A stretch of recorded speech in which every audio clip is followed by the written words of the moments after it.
안녕하세요. 작가와 문학에 대해 소개하는 써니제입니다. 유익하시다면 구독과 좋아요 눌러주세요. 오늘의 문학은 천일야와의 젊은 왕과 검은 섬 이야기입니다.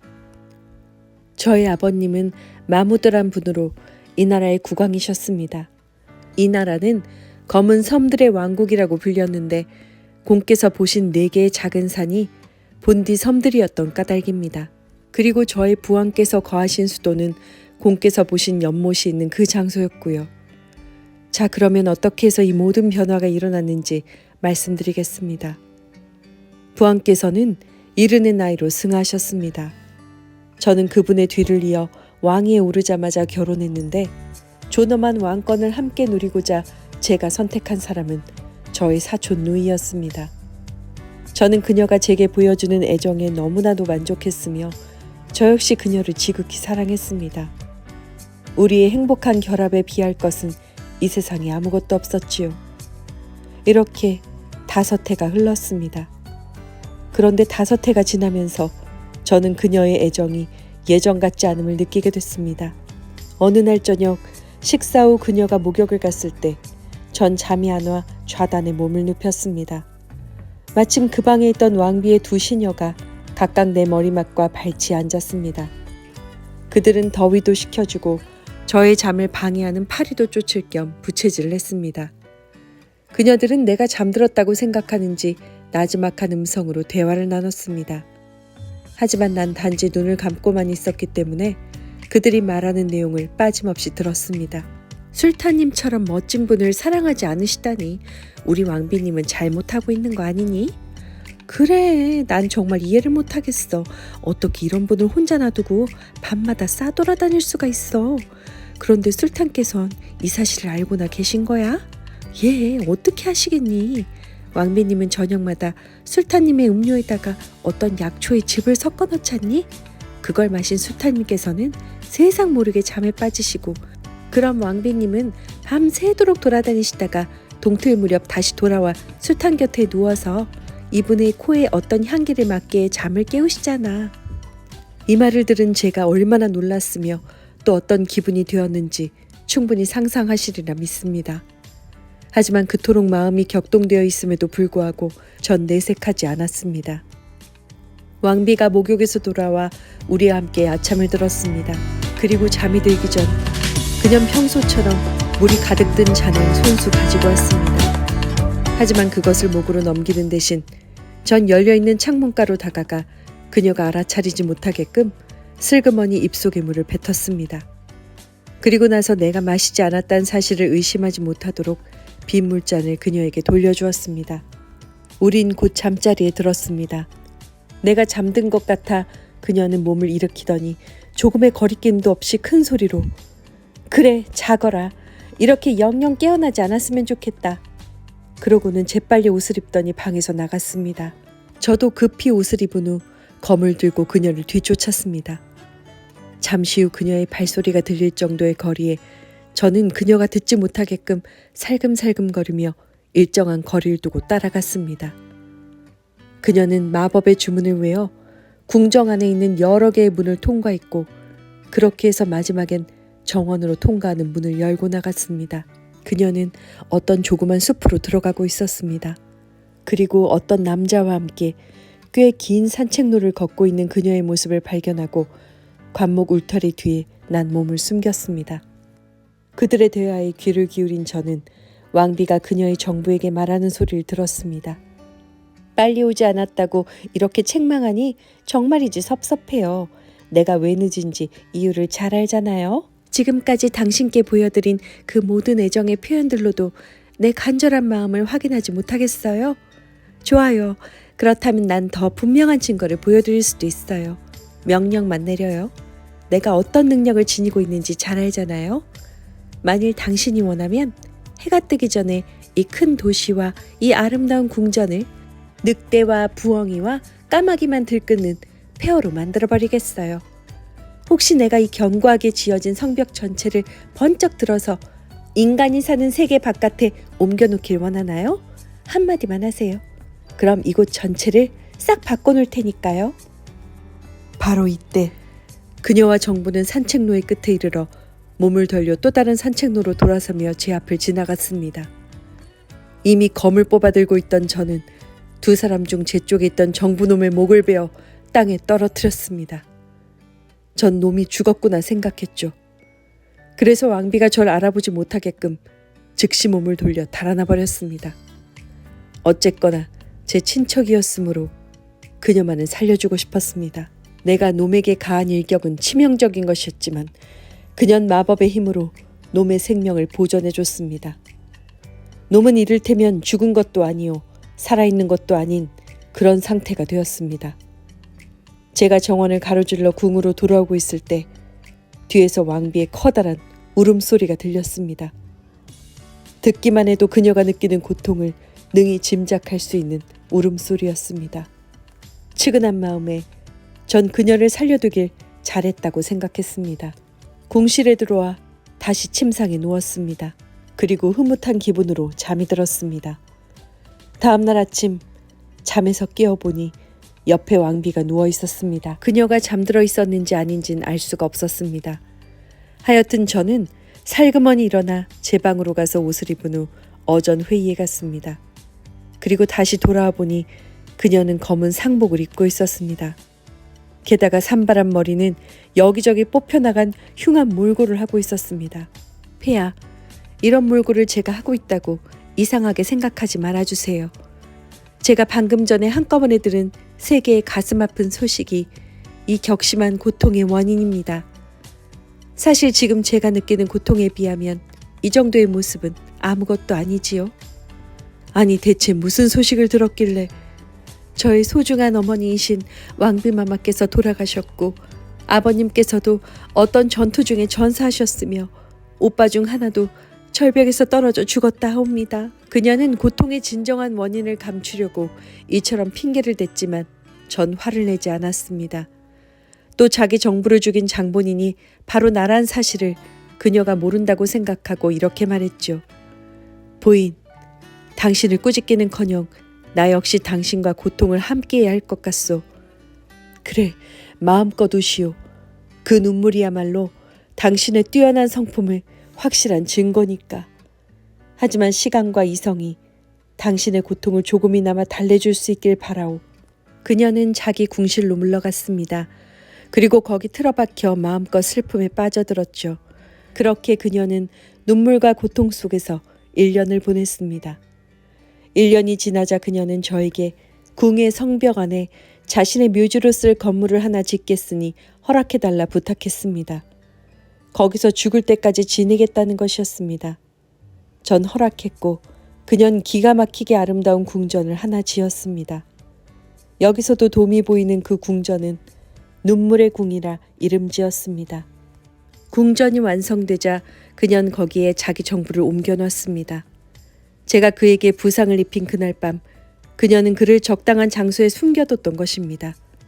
그때까지 그녀는 그에게 어떤 음료를 마시게 하여 죽지 않게 하고 있었는데 눈물의 궁으로 옮겨놓은 후 매일 손수 먹여주었습니다. 하지만 그녀의 모든 마법으로도 이 불행한 작자를 완전히 치료할 수는 없었습니다. 그는 걷지도 몸을 가누지도 못할 뿐더러 말도 하지 못했습니다. 그럼에도 불구하고 그녀는 매일 2번씩 그를 찾아가 오랫동안 같이 있었습니다. 저는 이 모든 사실을 잘 알고 있지만 내색하진 않았습니다. 어느 날 전 호기심에 이끌려 눈물의 궁으로 갔습니다. 대체 이 왕비가 여기서 무엇을 하며 시간을 보내는지 궁금했기 때문입니다. 그녀가 볼 수 없는 장소에 몸을 숨긴 채 그녀의 행동을 보았습니다. 당신이 이런 꼴을 하고 있는 걸 보니 제 마음은 찢어질 것 같아요. 당신이 겪고 있는 이 모든 쓰라린 아픔들 저 역시 당신만큼 아프게 느끼고 있어요. 하지만 그대여, 제가 아무리 말을 걸어도 당신은 여전히 대답하지 않는군요. 언제까지 이 침묵을 지킬 건가요? 한마디라도 해보세요. 내 삶의 가장 따사로운 순간은 당신과 함께 있을 때예요. 난 당신과 떨어져 살 수 없어요. 우주 전체를 내게 준다 해도 이렇게 항상 당신을 볼 수 있는 행복을 포기하지 않을 거예요. 한숨과 눈물로 범벅이 된 이런 말을 듣고 있자니 저로선 더 이상 참을 수가 없었습니다. 전 모습을 드러내고 그녀에게 다가갔습니다. 부인, 그만하면 충분히 운 것 같소.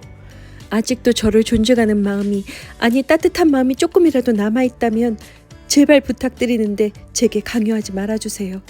이 죽을 것 같은 슬픔에 그냥 빠지게 놔두세요. 세월이 흘러도 이 슬픔은 결코 사그라들지 않을 겁니다. 저의 권고가 그녀의 본분을 일깨우기는커녕 감정만 더욱 격하게 한다는 것을 깨달은 저는 더 이상 말하지 않고 물러갔습니다. 그녀는 매일 계속해서 정부를 찾아갔고 이렇게 3년 동안 절망 속에 빠져 있었습니다. 전 두 번째로 눈물의 궁전에 갔습니다. 이번에도 몸을 숨긴 채 그녀가 말하는 소리를 들었습니다. 당신이 내게 말 한마디 안 한 지도 이로써 3년째군요. 내가 말하고 또 신음하면서 그토록 애정 표현을 했건만 이렇게 묵묵부답 아무런 반응이 없게 된 지도 벌써 3년째란 말이에요. 그건 당신이 무감각해서인가요? 아니면 날 무시해서인가요?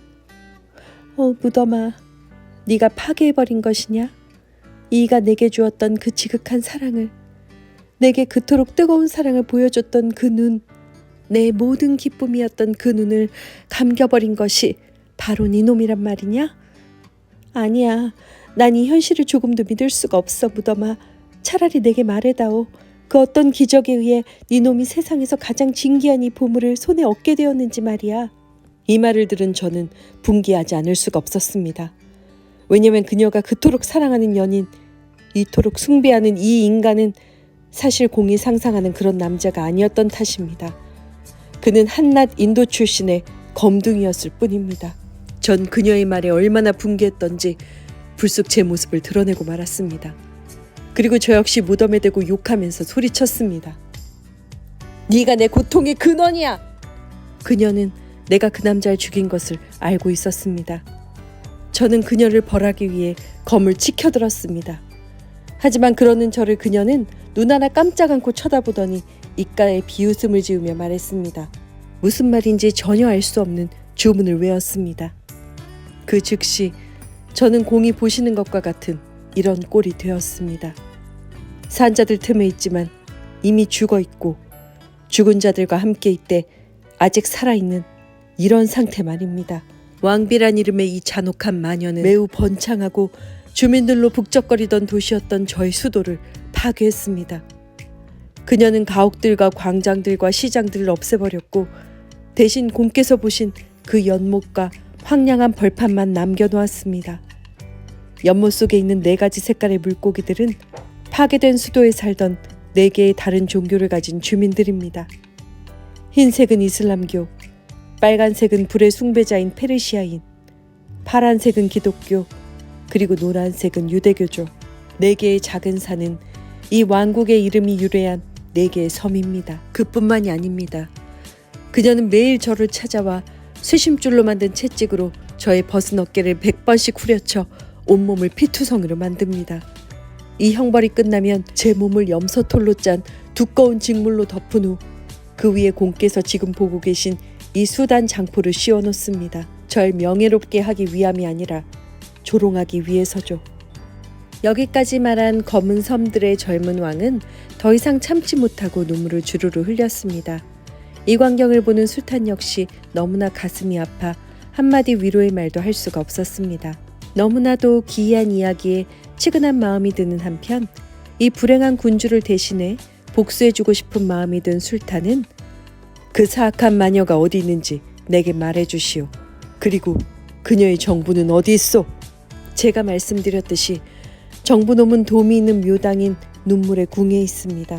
마녀는 매일 아침 동이 틀 무렵 자기 애인을 만나러 갑니다. 말씀드린 대로 먼저 저를 찾아와 피투성이로 만들어 놓은 후에 말이지요. 정말이지 아무리 동정을 받아도 부족한 분이시구려.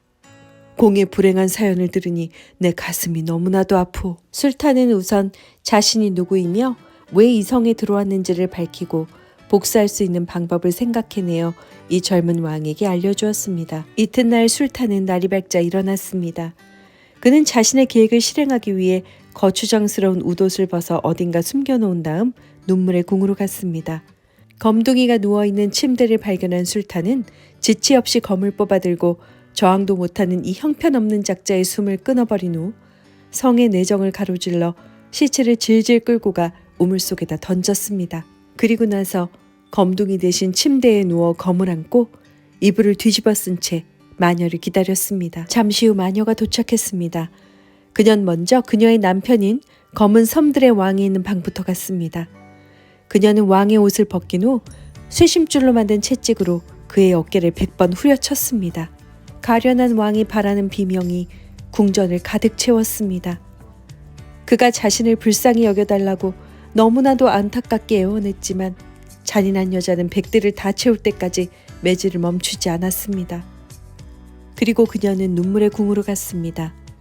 그녀는 방에 들어서면서부터 또다시 울며 불며 한탄하더니 아직도 정부가 거기 누워있으리라고 생각하고는 침대로 다가가서 이렇게 외쳤습니다. 나의 태양, 나의 생명, 당신은 여전히 침묵을 지키시나요? 술탄은 마치 깊은 잠에서 깨어나는 신용을 하며 흑인들의 말투를 흉내내어 엄숙하게 말했습니다. 힘과 능력은 오직 전능하신 하느님께 있도다. 이 뜻밖의 상황에 마녀는 기뻐 어쩔 줄을 몰라 크게 비명을 질렀습니다. 오, 나의 사랑하는 주인이여. 지금 내가 착각하고 있는 건가요? 지금 내가 당신이 말하는 걸 들은 거예요? 당신이 내게 말한 거예요? 너에겐 말대꾸할 가치도 없다. 아니, 왜 날 그런 식으로 책망하시나요? 네 남편 때문이야. 네가 매일같이 잔인하고 비인간적으로 다루는 네 남편의 비명, 울음소리, 신음소리 때문에 밤이고 낮이고 잠을 잘 수가 없단 말이다. 네가 만일 그의 마법을 풀어줬더라면 난 벌써 회복되고 말도 할 수 있었을 거야. 네 년이 불평하는 내 침묵의 원인은 바로 이것이었어. 그렇다면 당신 화를 풀어드릴 테니 명령만 내리세요. 그자를 원래 형상으로 되돌려 놓을까요? 당장 그렇게 해.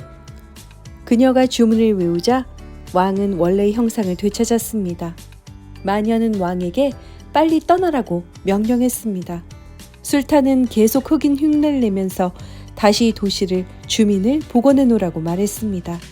마녀가 주문을 외우자 물고기들은 다시 남자나 여자 혹은 아이들이 되었습니다. 그리고 도시도 다시 나타났습니다.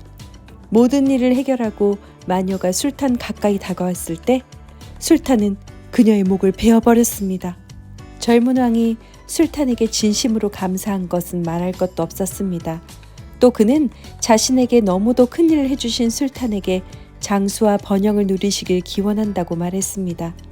자신의 나라로 돌아온 술탄은 신하들을 모두 모아놓고 그토록 오래 자리를 비우게 한 사건들에 대해 상세히 얘기했습니다. 그리고 검은 섬의 왕을 양자로 삼겠다고 선언했습니다.